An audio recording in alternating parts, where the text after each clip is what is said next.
About that. Luckily for you, I won't try to sing the Marines hymn. Hello, I'm Mr. Decker. Before all of you students were born, and maybe even before a few teachers here were born, I joined the active duty United States Marine Corps in 1996. My reasons for this were plenty. I'd gone for 1 year to a large university, and I didn't like the way the students would protest every little single thing. There were a lot of people that didn't appreciate what they had. I saw people treat the American flag in a disrespectful manner. My best friend had joined the Marines right out of high school, and he easily convinced me to join up as well. I was always taller than everyone, but I wasn't all that tough back then, believe it or not. I was mostly just a scared kid that didn't know what he was getting into. The Marine Corps taught me a lot about life as I traveled the world and saw some amazing and sometimes scary things.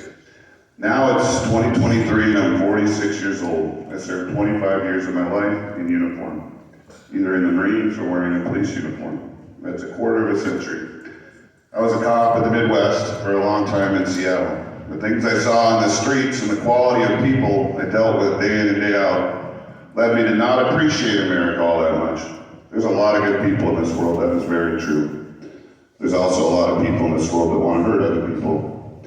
I saw so many bad things, night in and night out, that I really started not to love America all that much. And when I have those thoughts, I think back to all the countries I visited when I was in the Marines. I'm talking about some very poor countries, where people don't have enough food to eat. Countries where people rule over the rest of the people, they hurt them and take stuff from them. Countries where not all kids can go to school. Countries where minorities or even females are not treated fairly at all. We Americans take a lot for granted. That means that we are used to having lots of food, a nice school to go to, and a nice warm bed to sleep in at night. But you have to realize that many people in this world don't have those things. They see America, a rich country with all of those things, and they don't all like us. But that's why we have a military.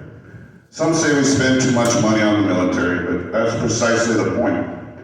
As a man that saw that evil and fought against it, the streets, people want to hurt me and other people. I can assure you I want nothing more than world peace, for sure. But there are scary wars going on in this world right now. I don't know about you, but I've never been more thankful for our strong military. Our Army, Navy, Air Force, and Marine Corps are second to none. We have the best trained, best equipped military in the entire world. It's not even close. You can take all the aircraft carriers. You know what aircraft carriers are? All of them in the world, and put them up against ours, and we still have twice as many as the rest of the world, just in the United States. And those aircraft carriers are important. It allows us to have a floating military base to go wherever we need it to go. Like near Israel, for instance, or in Ukraine, a country that is our friend. When I was a kid, veterans would come and speak at Veterans Day ceremonies just like this one. I remember World War II veterans telling us some very inspiring stories. They would ask, "Who wants to join the military?" And all our hands would go up. If you feel that way, hold on to that feeling. There are hundreds of jobs, many of them perfectly safe, that you can do in the military.